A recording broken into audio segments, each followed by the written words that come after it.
He's got your backs. It's Mr.E's English House.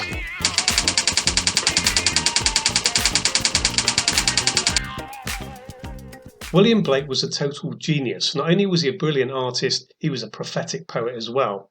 He wrote at the start of the 19th century, and the poem London is part of a greater work called Songs of Innocence and Experience.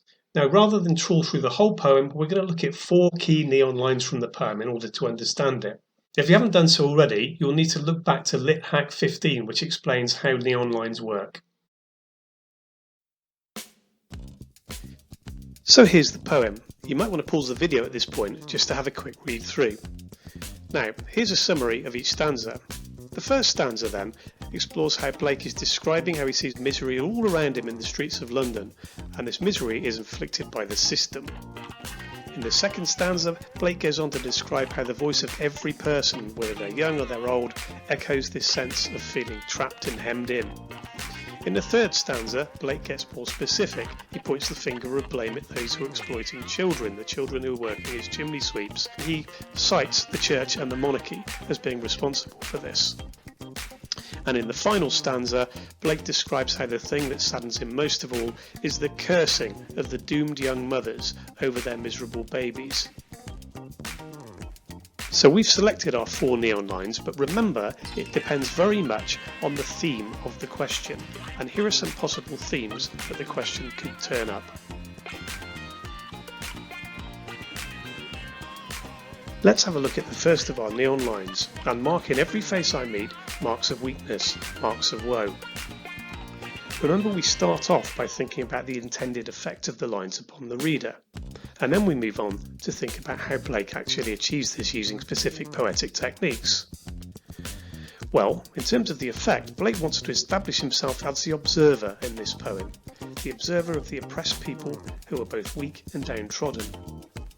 In terms of poetic techniques, he uses the word mark 3 times, initially as a verb, and then he goes on to use it as a noun. Now this contrasts the onlooker against the sufferers. He also uses the alliteration of abstract nouns, such as weakness and woe, and this draws the attention to key words highlighting the people's plight. Thirdly, Blake uses a very hard-hitting iambic tetrameter rhythm to echo his anger as he's marching through the streets. You might want to pause the video at this point just so that you can read through the example. I'll pop off and have a cup of tea. Time to move on to our second neon line.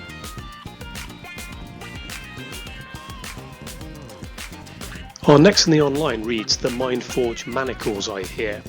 Blake's intended effect here is to highlight the brainwashing and oppression of the working classes which is going on, as well as highlighting the assault on his own senses. He achieves this initially through creating this unusual compound adjective.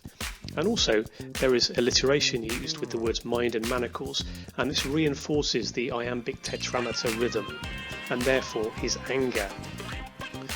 And finally, there is the metaphor of manacles, which represents how the people are very much imprisoned by the system.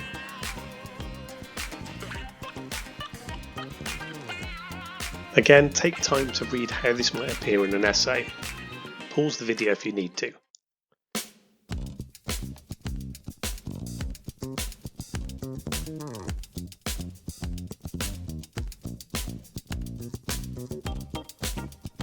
Our next neon line is "How the chimney sweepers cry, every blackening church appalls."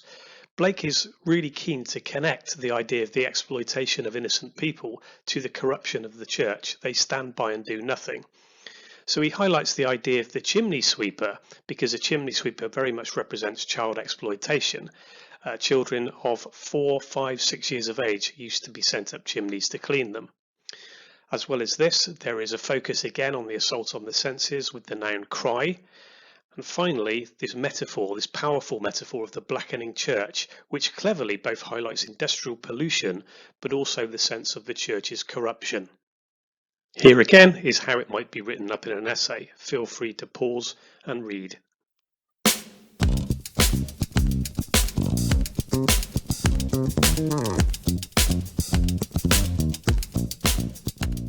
Our final neon line is the last line of the poem and blights with plagues the Marriage Hearse.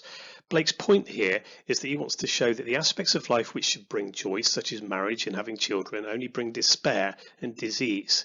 This is achieved through using two powerful nouns, blights and plagues, which we connote with disease and corruption. And finally, there is the use of the oxymoron, Marriage Hearse. This hints at early death for oppressed people, as well as being a metaphor for the overall death of innocence.